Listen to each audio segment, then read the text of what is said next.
ഒരുപക്ഷെ അതുകൊണ്ട് കൂടി ആയിരിക്കാം ഒരുപാട് മഹാറാണിമാർ ഭരിച്ചിരുന്ന കാലം തന്നെ ഉണ്ടായിരുന്നു. അവരെല്ലാം വളരെ പ്രോഗ്രസീവായിട്ട് ചിന്തിക്കുന്ന ആൾക്കാരായിരുന്നു. അപ്പോൾ അവർ ഇങ്ങനൊരു പേരിട്ട് കഴിഞ്ഞാൽ പലരും ചോദിക്കുകയുണ്ടായിട്ടുണ്ട്, എന്താണ് ട്രാവൻകൂർ, അതിൻ്റെ പ്രത്യേകത എന്താണെന്നൊക്കെ. നമ്മുടെ കസ്റ്റമേഴ്സ്, US-ലുള്ള കസ്റ്റമേഴ്സിനൊന്നും ട്രാവൻകൂർ എന്താണെന്നൊന്നും അറിയില്ല. നിങ്ങളുടെ വെബ്സൈറ്റിൽ പോകുമ്പോൾ 1-2 AI പ്രോഡക്ട്സ് കണ്ടിരുന്നു, എസ്പെഷ്യലി ഇപ്പോൾ ഡേറ്റ അനാലിസിസ് ആണെങ്കിലും ഇമേജ് അനലൈസ് ചെയ്തിട്ട് അതിൽ നിന്ന് മീനിങ് ഇൻഫർമേഷൻ എടുക്കാനാണെങ്കിലും ഇങ്ങനെയുള്ള ഒരുപാട് പ്രശ്നങ്ങൾ പല ഫേസിലും നമ്മൾ ആൾക്കാരുടെ കാര്യത്തിലാവാം, സാമ്പത്തികമായ കാര്യത്തിലാവാം, കസ്റ്റമറുടെ സൈഡിലാവാം. മണ്ണാറശാലയുടെ പുണ്യഭൂമിയിൽ നിന്ന് ടെക് ലോകത്തിന്റെ നെറുകയിലേക്ക് ലോക IT ഭൂപടത്തിൽ തിരുവിതാംകൂറിന്റെ പേര് അഭിമാനപൂർവ്വം എഴുതി ചേർത്ത ട്രാവൻകൂർ അനാലിറ്റിക്സിന്റെ CEO മിസ്റ്റർ ബാസ് ആണ് ഇന്ന് നമ്മളോടൊപ്പം ഉള്ളത്. സ്വാഗതം. നമസ്കാരം. എന്താണ് ട്രാവൻകൂർ അനാലിറ്റിക്സ് എന്ന പേര് താങ്കൾ ഒരു IT സ്ഥാപനത്തിന് കൊടുത്തുകൊണ്ട് ലോകത്തിലേക്ക്, അല്ലെങ്കിൽ ലോകം മുഴുവനുള്ള US-ലും ജപ്പാനിലും ഒക്കെയുള്ള കസ്റ്റമേഴ്സിനെ സെർവ് ചെയ്യുമ്പോൾ ഇങ്ങനൊരു പേര് തിരഞ്ഞെടുത്ത് മുന്നോട്ട് പോകാൻ തീരുമാനിച്ചു? അതൊരു സ്വാഭാവികമായ ഒരു സംശയമാണ്.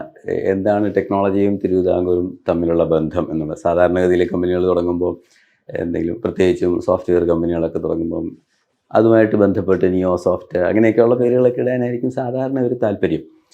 പക്ഷേ ഞങ്ങൾ അടിസ്ഥാനപരമായി ചിന്തിച്ചതെന്ന് വെച്ചാൽ, തിരുവിതാംകൂർ എന്ന് പറയുന്നത് നമ്മുടെ പഴയ ഒരു റീജിയൺ വളരെ പ്രോഗ്രസീവായിട്ടുള്ള ഒരു സംസ്ഥാനമായിരുന്നു. അത് ഒന്നാമതേ അവിടുത്തെ രാജാക്കന്മാരും റാണിമാരും മരുമക്കത്തായം ഫോളോ ചെയ്തിരുന്നവരാണ്. അപ്പോൾ സ്ത്രീകൾക്ക് വളരെ പ്രാധാന്യം ഉണ്ടായിരുന്നു. ഒരുപക്ഷെ അതുകൊണ്ട് കൂടി ആയിരിക്കാം ഒരുപാട് മഹാറാണിമാർ ഭരിച്ചിരുന്ന കാലം തന്നെ ഉണ്ടായിരുന്നു. അവരെല്ലാം വളരെ പ്രോഗ്രസീവായിട്ട് ചിന്തിക്കുന്ന ആൾക്കാരായിരുന്നു. അപ്പോൾ അവർ വിദ്യാഭ്യാസത്തിനും ആരോഗ്യത്തിനും ഒക്കെ വളരെ പ്രാധാന്യം കൊടുക്കുകയും സ്ഥാപനങ്ങൾ തുടങ്ങുകയും അതുപോലുള്ള സിസ്റ്റംസ് കൊണ്ടുവരികയൊക്കെ ചെയ്തിരുന്നതാണ്. അപ്പം ഇന്ത്യയിലെ മറ്റു ഭാഗങ്ങളിൽ കേട്ടിരുന്ന രാജാക്കന്മാരുടെ കൂട്ടുള്ള ഒരു തരത്തിലുള്ള ഒരു നെഗറ്റീവ് ഇതും നമ്മൾ തിരുവിതാംകൂറിലെ രാജാക്കന്മാരെ പറ്റിയോ മഹാറാണിമാരെ പറ്റിയോ കേട്ടിട്ടില്ല. അപ്പോൾ അവരും ഈ നാടിൻ്റെ ഒരു പ്രോഡക്റ്റ് തന്നെയാണ്. അപ്പോൾ അവരും നല്ലതായിരുന്നു. അവർ നല്ലതായതുകൊണ്ട് മാത്രം നല്ലതല്ല, നാടും നല്ലതായിരുന്നു പൊതുവേ. അങ്ങനെയാണ് ഞാൻ മനസ്സിലാക്കുന്നത്. നമുക്ക് അപ്പോൾ അതിൻ്റെ ഒരു ഇത് നമ്മൾ ആ ഒരു പൈതൃകത്തിനെ നമ്മളൊന്ന് മാനിക്കുക. അതും അപ്പോൾ ഇങ്ങനൊരു പേരിട്ട് കഴിഞ്ഞാൽ പലരും ചോദിക്കുകയുണ്ടായിട്ടുണ്ട്, എന്താണ് ട്രാവൻകൂർ, അതിൻ്റെ പ്രത്യേകത എന്താണെന്നൊക്കെ. നമ്മുടെ കസ്റ്റമേഴ്സ്, US-ലുള്ള കസ്റ്റമേഴ്സിനൊന്നും ട്രാവൻകൂർ എന്താണെന്നൊന്നും അറിയില്ല. അവരൊക്കെ മൈസൂരെന്നും ഒക്കെ കേട്ടിട്ടുണ്ട്. അതൊക്കെ ഫേമസ് ആയിട്ടുള്ള കിങ്ഡംസ് ആണല്ലോ. പക്ഷേ ട്രാവൻകൂറിനെ പറ്റി അങ്ങനെ അധികം ആരും പുറത്തൊന്നും കേട്ടിട്ടില്ല. അപ്പോൾ അങ്ങനെ ചോദിക്കുമ്പോൾ നമ്മൾ നമ്മുടെ ഒരു റീജിയൻ ആണെന്നും വളരെ ഒരു പ്രോഗ്രസീവ് ആയിട്ടുള്ള ഒരു ഇതാണെന്നും ഒക്കെയുള്ള കഥകൾ നമ്മൾ പറയാറുണ്ട്. അപ്പോൾ ഇന്ന് നമ്മൾ കേരളത്തിനെ പറ്റി നമ്മൾ അഭിമാനിക്കുന്ന പല കാര്യങ്ങളിലും അവിടുന്നേ തുടങ്ങിയിട്ടുള്ളതാണ്. എന്താ ശരിക്കും ട്രാവൻകൂർ അനാലിറ്റിക്സ് എന്താ ചെയ്യുന്നത്? എന്താ നിങ്ങളുടെ സേവനം? ഒരു ടെക്നോളജി കമ്പനിയാണ്. Techno പാർക്കിലും info പാർക്കിലും മൈസൂരും ഓഫീസുണ്ട്. US-ലും കാലിഫോർണിയയിലും ഒരു ഓഫീസുണ്ട്. നമ്മൾ സോഫ്റ്റ്വെയർ അല്ലെങ്കിൽ ഫേംവെയർ എംബഡഡ് സിസ്റ്റം ഉണ്ട്. അപ്പോൾ നമ്മുടെ കസ്റ്റമേഴ്സിന് വേണ്ടി അവരുടെ ആവശ്യങ്ങൾക്കനുസരിച്ചുള്ള സോഫ്റ്റ്വെയർ ഡെവലപ്പ് അല്ലെങ്കിൽ എംബഡഡ് സിസ്റ്റം ഡെവലപ്പ് ചെയ്ത് കൊടുക്കുക എന്നുള്ളതാണ് നമ്മൾ ചെയ്യുന്ന നമ്മുടെ ബിസിനസ്. അതാണ്. സർവീസ് മാത്രമാണോ അതോ പ്രോഡക്റ്റ്? സർവീസ് മാത്രമാണ്. 2 പ്രോഡക്റ്റ്സ് നമ്മൾ റീസെൻ്റായിട്ട് നമ്മളൊന്ന് ഇത് ചെയ്തിട്ടുണ്ട്, ഡെവലപ്പ് ചെയ്തിട്ടുണ്ട്. ഒരെണ്ണം AI ഏരിയയിലാണ്, ഒരെണ്ണം വീഡിയോ സ്ട്രീമിംഗ് ഏരിയയിലാണ്. രണ്ടും പൈലറ്റ് ചെയ്യുന്നതേ ഉള്ളൂ. പക്ഷേ ട്രഡീഷണലി ഞങ്ങളൊരു സർവീസസ് ഫേമാണ്. നിങ്ങളുടെ വെബ്സൈറ്റിൽ പോകുമ്പോൾ 1-2 AI പ്രോഡക്ട്സ് കണ്ടിരുന്നു, എസ്പെഷ്യലി ഇൻഡസ്ട്രിയൽ മേഖലയിലേക്കും അതേപോലെ തന്നെ ഡിജിറ്റൽ ട്യൂണിങ്. എന്താ നിങ്ങൾ ആ ഒരു മേഖലയിൽ എങ്ങോട്ടേക്കാണ് ഫോക്കസ് ചെയ്യുന്നത്? എന്താ നിങ്ങളുടെ ഒരു ഫ്യൂച്ചർ പ്ലാൻ? ഓക്കെ, AI തന്നെ ഫോക്കസ് ചെയ്യണമെന്ന് ഞങ്ങൾക്ക് അതിയായ ആഗ്രഹമുണ്ട്. കാരണം അവിടെയാണ് ഇപ്പോൾ ഒരുപാട് കാര്യങ്ങൾ നടക്കുന്നതും. ഫലപ്രദമായ സംഭാവനകൾ ഇൻഡസ്ട്രിയിലേക്ക് നൽകണമെന്നുണ്ടെങ്കിൽ AI ആണ് ഇപ്പോൾ ഉള്ള ഒരു മേഖല. അത് മാത്രമല്ല, കസ്റ്റമേഴ്സും പലരും പ്രതീക്ഷിക്കുന്നത് AI റിലേറ്റഡ് ആയിട്ടുള്ള സർവീസസ് കൊടുക്കാനും അവരുടെ ഏതെങ്കിലും പ്രോഡക്റ്റിൽ തന്നെ AI എങ്ങനെ കൊണ്ടുവരാമെന്നും ആ പ്രോഡക്റ്റിനെ എങ്ങനെ കൂടുതൽ സ്ട്രെങ്തൻ ചെയ്യാമെന്നും ഉള്ള ആഗ്രഹങ്ങളാണുള്ളത്. അതുകൊണ്ട് ഞങ്ങൾ AIയിൽ തന്നെ ഒരു ടീമിനെ ഡെവലപ്പ് ചെയ്ത് വരുന്നുണ്ട്. നല്ല സൊല്യൂഷൻസ് പ്രൊവൈഡ് ചെയ്യാൻ പറ്റുന്ന, അതിപ്പോൾ ഡേറ്റ അനാലിസിസ് ആണെങ്കിലും ഇമേജ് അനലൈസ് ചെയ്തിട്ട് അതിൽ നിന്ന് മീനിങ് ഇൻഫർമേഷൻ എടുക്കാനാണെങ്കിലും ഇങ്ങനെയുള്ള പല ആപ്ലിക്കേഷൻസും AIക്ക് പറ്റും. ഞങ്ങൾ ആ ഒരു ഡയറക്ഷനിൽ ഞങ്ങൾ ഫോക്കസ് ചെയ്യുന്നുണ്ട്.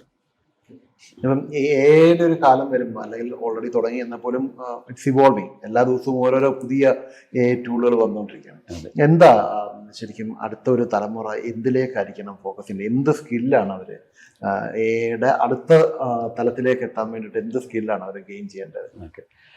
ഇപ്പം ഈ സാങ്കേതിക ആ ഭാഗത്ത് നോക്കുകയാണെങ്കിൽ, അതായത് ടെക്നോളജിയിൽ വർക്ക് ചെയ്യാൻ ആഗ്രഹിക്കുന്ന കുട്ടികൾ ഡെഫിനറ്റ്ലി AI പഠിച്ചിരിക്കണം. AI പഠിച്ചിരിക്കുക എന്ന് പറഞ്ഞാൽ കോഡിങ് എൻ്റെ ബേസിക് ആയിട്ടുള്ള ഇൻഫർമേഷൻ എന്തായാലും വേണം. കാരണം എങ്ങനെയാണ് കോഡ് ചെയ്യുന്നത്, AI തന്നെ കോഡ് പലതും എഴുതി തരുമെങ്കിൽ പോലും കോഡിങ് എങ്ങനെയാണ് ചെയ്യേണ്ടതെന്നുള്ള അടിസ്ഥാനപരമായ ഒരു നോളജ് വേണമെങ്കിൽ AI എഴുതി തരുന്ന കോഡിനെ നമുക്കൊന്ന് മനസ്സിലാക്കാനും അതിലെന്തെങ്കിലും മാറ്റങ്ങൾ വരുത്തുന്നുണ്ടെങ്കിൽ AI ടൂളുകളോട് തന്നെ തിരിച്ച് സംവദിച്ചുകൊണ്ട് മാറ്റങ്ങൾ വരുത്താൻ വേണ്ടി പറയണമെങ്കിലെല്ലാം ആ ഒരു ബേസിക് സ്കില്ല് വേണം. പക്ഷേ മുമ്പൊക്കെ ഒരു പ്രോഗ്രാമിംഗ് അറിയാമെങ്കിൽ അത് മതിയായിരുന്നു കുറേയൊക്കെ. പക്ഷേ ഇപ്പോൾ പ്രോഗ്രാമിംഗ് അറിഞ്ഞുകൊണ്ട് മാത്രം കാര്യമില്ല.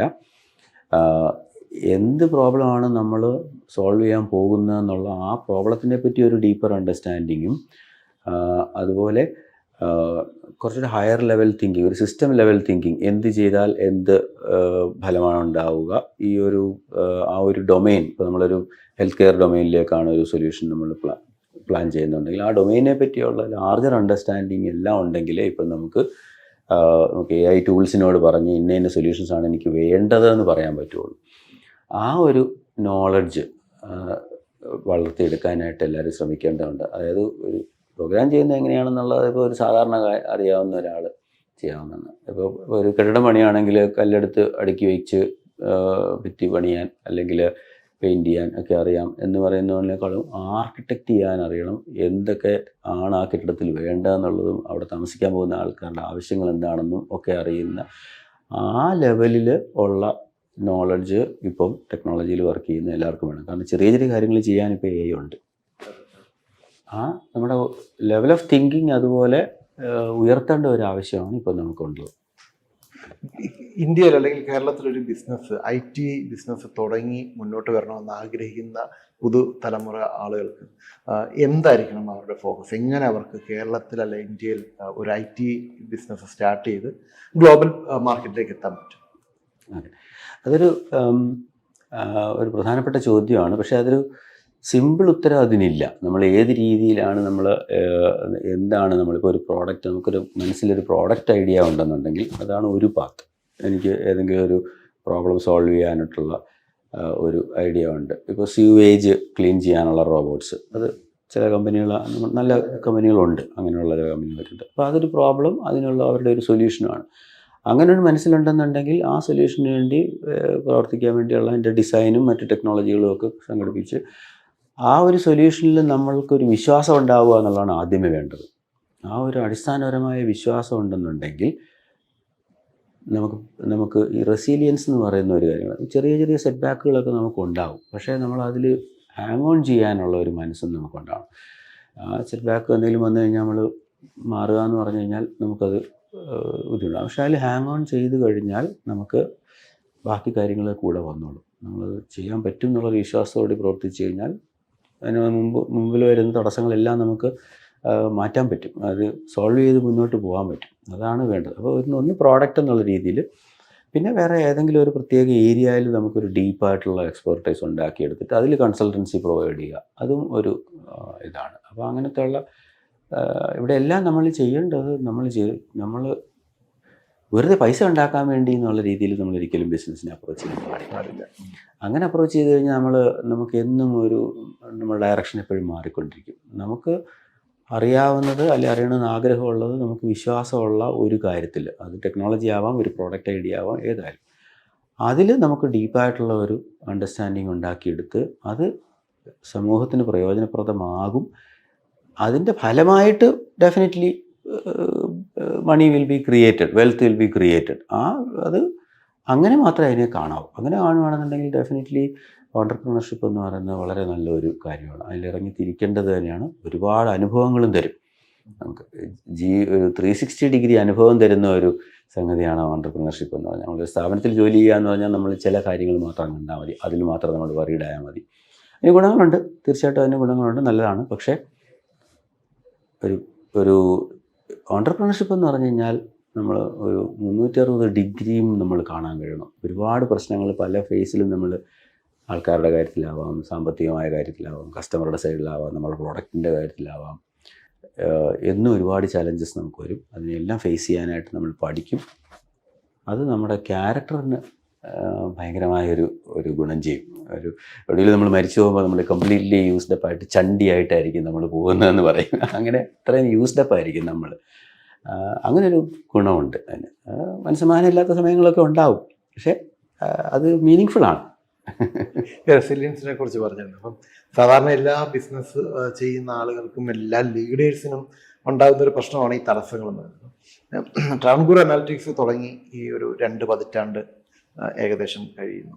ഈ ഒരു കാലഘട്ടത്തിൽ താങ്കൾക്ക് എന്തൊക്കെ പ്രശ്നങ്ങൾ, അതായത് പ്രത്യേകിച്ച് കേരളത്തിൽ നിന്നും അതുപോലെ തന്നെ ഗ്ലോബൽ ഈ ഇൻഡസ്ട്രി സെഗ്മെന്റിൽ നിന്നും ഒക്കെ നേരിടേണ്ടി വന്നിട്ടുണ്ട്? എങ്ങനെ അതിനൊക്കെ ഓവർകം ചെയ്തു? ഞങ്ങൾ 2007 തുടങ്ങിയതാണ്.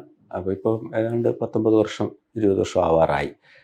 അപ്പോൾ അന്ന് മുതലുള്ള ഈ IT ഇൻഡസ്ട്രിയിലുള്ള അപ്സ് ആൻഡ് ഡൗൺസ് എല്ലാം നമ്മൾ ഫേസ് ചെയ്തിട്ടുണ്ട്. 2008 റിസഷനും അതെല്ലാം ലേമാൻ ബ്രദേഴ്സിൻ്റെ ആ ക്രാഷോടുകൂടി നമ്മൾ ഒരുപാട് അങ്ങനെയൊക്കെയുള്ള നമ്മൾ കടന്നുകൂടിയിട്ടുണ്ട്. ആ സമയത്തെല്ലാം നമുക്കൊരു പ്രശ്നം ഉണ്ടാകും, പക്ഷേ നമ്മൾ ഏതെങ്കിലും രീതിയിൽ നമ്മൾ അതിൽ നിന്ന് റിക്കവർ ചെയ്ത് പോരും.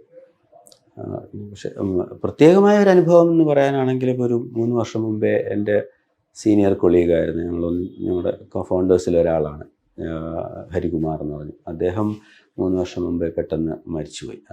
ഒരു ഷോക്കായിരുന്നു. എനിക്ക് 30 കൊല്ലമായിട്ട് എനിക്ക് വളരെ അടുപ്പമുള്ള, ഞാൻ ISROയിൽ ജോലി ചെയ്യുമ്പോൾ ഞങ്ങൾ ഒന്നിച്ചായിരുന്നു വർക്ക് ചെയ്തിരുന്നത്. അന്ന് മുതലേ അടുപ്പമുള്ള ഒരാൾ പെട്ടെന്ന് എൻ്റെ ജീവിതത്തിൽ നിന്ന് ഇല്ലാതായപ്പം എനിക്കതൊരു ഷോക്ക്, പേഴ്സണലി എനിക്കൊരു ഷോക്കായിരുന്നു. പ്രൊഫഷണലിയും കമ്പനിക്കും അതൊരു ബുദ്ധിമുട്ടുള്ള സമയമായിരുന്നു. കാരണം ഞാൻ അന്ന് CTO ആണ്, ഹരി CEO ആയിരുന്നു. അപ്പോൾ ഇത് പെട്ടെന്നായതുകൊണ്ട് ഒരു പ്രിപ്പയർഡ് ആയിട്ടുള്ള ഒരു ഇതല്ലായിരുന്നു അത്.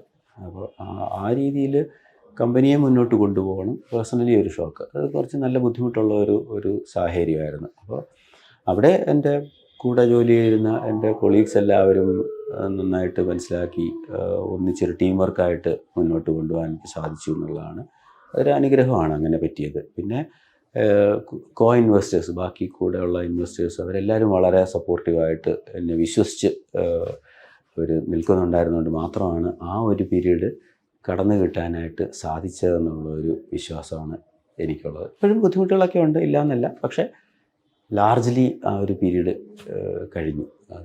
ഒരു ഭാഗ്യവും ഈശ്വരാനുഗ്രഹവും ഒക്കെയാണ്.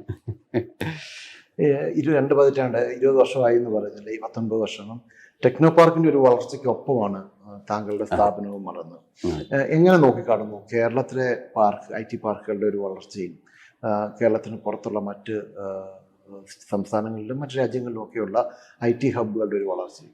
ഓക്കെ, ഒരു കമൻഡബിൾ ഒരു സംഗതിയാണ് കേരളത്തിലെ ടെക്നോ പാർക്കുകൾ എന്ന് പറഞ്ഞു കഴിഞ്ഞാൽ. നമുക്ക് അതിനു മുമ്പ് നമ്മൾ പലരും കേട്ടുകൊണ്ടിരുന്ന കേരളത്തിലെ വ്യാവസായിക അന്തരീക്ഷം വളരെ മോശമാണ് എന്നൊക്കെയുള്ള രീതിയിലാണല്ലോ. പക്ഷേ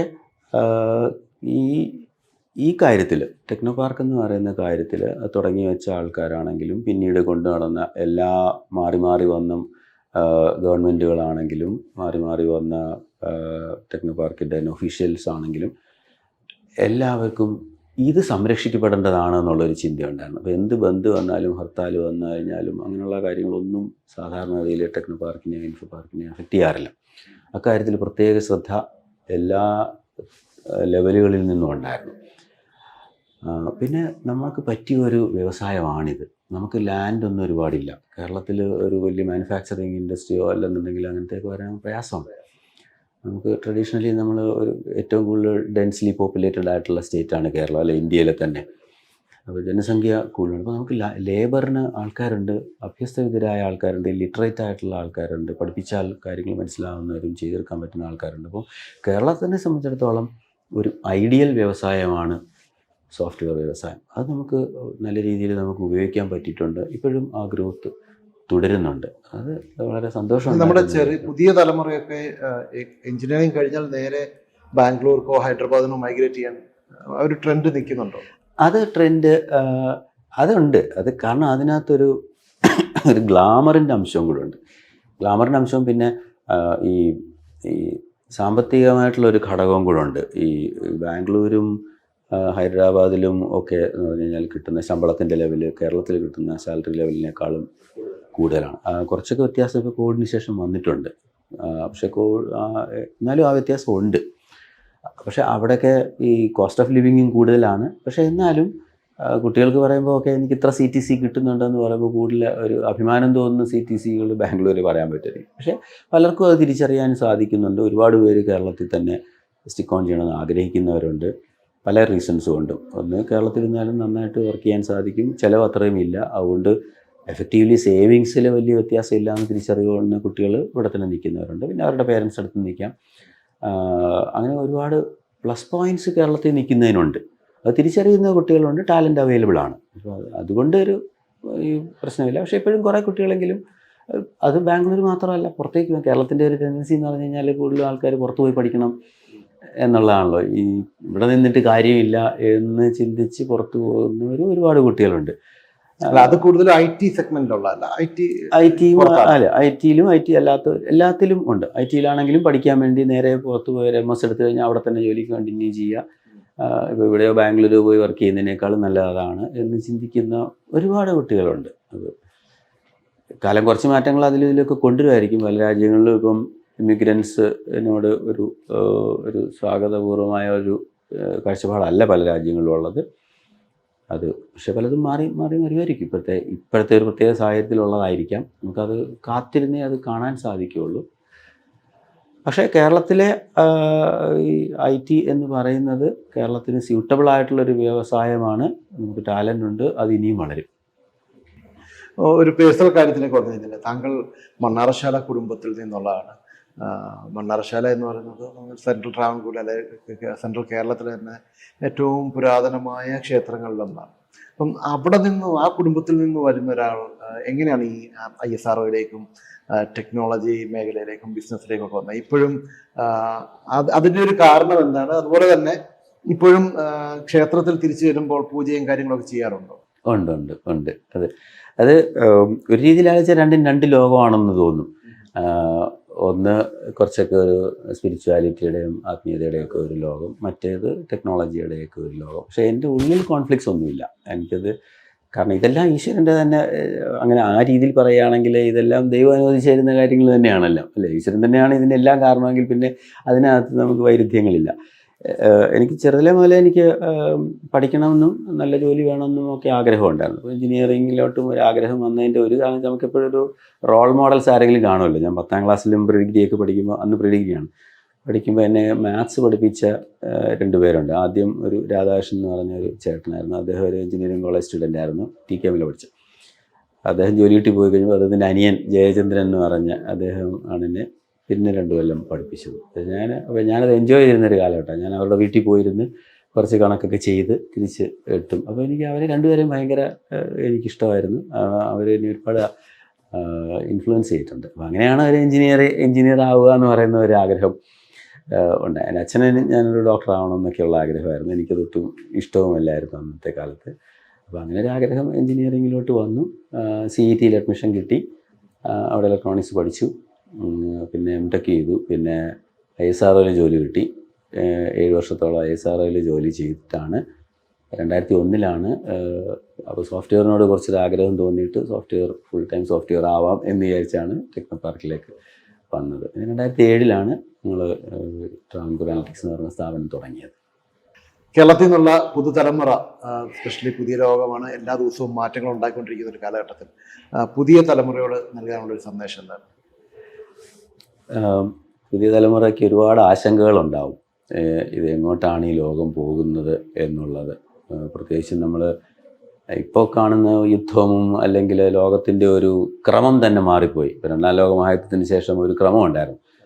യുണൈറ്റഡ് നേഷൻസ് ഉണ്ടായിരുന്നു, മറ്റ് രാജ്യങ്ങളുണ്ടായിരുന്നു. അങ്ങോട്ടേക്ക് ഇമിഗ്രേഷനൊക്കെ പോസിബിൾ ആയിരുന്നു. അവിടെ പോയി ഒരു കൊളാബറേഷൻ, ഇൻ്റർനാഷണൽ കൊളാബറേഷൻ ഉള്ളതുകൊണ്ട് തന്നെ പലർക്കും ഭാവിയെപ്പറ്റി ഉറ്റുനോക്കാൻ കുറേ പോസിറ്റീവ് കാര്യങ്ങളുണ്ടായിരുന്നു.